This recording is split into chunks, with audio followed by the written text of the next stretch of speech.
Hi, this is an update on my panel.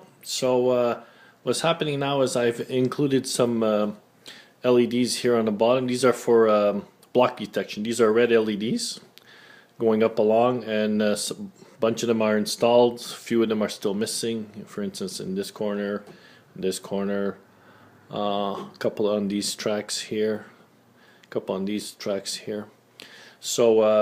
But just to show that the push buttons are all working. So these are push button with LEDs, and these are just LEDs. So that block detection, these green LEDs come on when the route is selected, and they're smart so that it knows which route to select. Again, they're for routes. These push buttons are not just for individual turnouts. So for instance, you have a turnout here, instead of having a switch for what is it, N and R, or straight or turn, for each one, two switches. Basically there's just one switch for the whole route. So when you select the route, in this case, let's say I'll take this route down here, then that light will go on, this light will come on, and it'll select the route to go to its destination. So that's how that works. This is the one of the throttles. So right now it's with the emergency stop. It's off. So when I turn the system on, basically it'll see, now it goes in and checks the blocks, which blocks are occupied. So in the yard, let me see. This one is not occupied, and these two up here are not occupied. The rest are occupied. So if you look back in the yard here, see, that represents this. I also have some LEDs in the yard, which is on a different DCC decoders. So that's a nice visual representation. Is when you look at the yard, you see if the tracks are occupied or if the route is not selected. So in the case now, what happens is you'll see a lot of red because those routes are not selected. If I do end up selecting a route, let's say I'll take I'll have to take a route that's not occupied. 1, 2, 3, 4, 5, 6, 7, 8. Track 8. So if I go and I press track 8,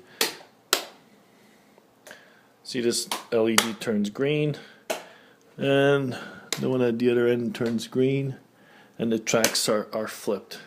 But if I occupy the yard by, let's say, putting a resistance across it, you see that it comes red. And what's going to happen is here on the panel, you'll see the light comes red also. That's that track. So as the other one's clear, let's say I'll take a train out. See, I'll move the train. I'll mark it as clear. Here's another one, clear, and so forth. So that's how that's working. So that's all connected through one RJ45 connector. So there's I think there's 28 push buttons. Then there's 28 of the green LEDs, and another, I think it's 30 or more of the red for the block detection. So that all has to be wired up, and that's all connected to those Team Digital boards on the inside. So this is a portable board. You see the box, you can just bring it around the layout. Unplug it from, it's plugged into in this case here, I have a couple of homemade connectors here. So it's a RJ, basically that's a RJ40, it's a RJ45 jack, which is really a local net connection, but also power on the two pins, because the local net is actually a 6-pin, where this is 8-pin. So I'm using the two other pins to bring power. I think there's some power on the local net if you're using the 6-pin local net and you connect it to I think it's local net B for booster. There is some power on those two external pins, but I'm not sure about how much power it gives. I'm not sure if it's a quarter amp, 500 milliamps or so. But this one, it gives a lot more power. So anyway, that's the way I got that wired up. So there's some smarts there. I'll just give you an example. For instance, this track is selected. If I select another route, this one, that guy goes out. This one turns on. But this one, see this. So this is one route, and that the train can go up here, along here, down there. Then this is another route where the train is actually going up here, coming down across here, and going there. If I select this route, that one goes out, this one goes on.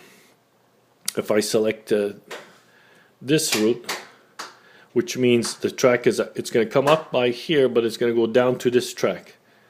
And then it goes around, and then eventually you'll end up taking this track over here. So this is why one of these two routes they switch, because these turnouts are switching. So it goes here, goes around, about along here, up here. If I select, instead of going up, if I wanted to say select the lower track, see now it'll go. This turnout is still part of that route. If I selected this track, well, this guy goes out because it's no longer part of that route. It's taking this other track here. And then see, this guy is, because the train is still going along this way, it's possible that guy is on. But if I select, let's say, this track, you hear the turnouts flipping. I'll take this route, no longer taking this route, it'll come over here. The reason this guy goes out is because this is made to come down here on this case, but I want it to go across, so it has to go out. So that's part of the smarts. So that's route selection, local net connections. Again, even the routes, for instance, if I select a route in the yard, you see, for instance, now it's selected this route up here. And if I go in the yard, on the panel, see I have a panel down in here with a bunch of switches for the yard. So if I say track 4, which I'll go back over here, and I'll press 4. See, that's it. Switch 4. Whoops, yeah, there you see the light. Come on. If I select another route, for me in this case it's called route 7. Whoops, sorry again. That light goes on. Let me see. Route 1.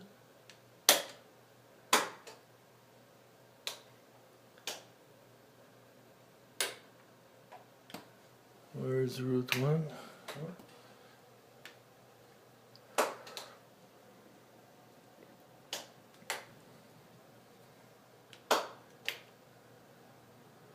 That's route 2. Ah, I know.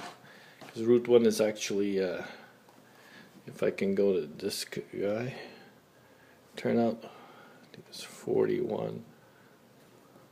Throw. Yeah, there it goes.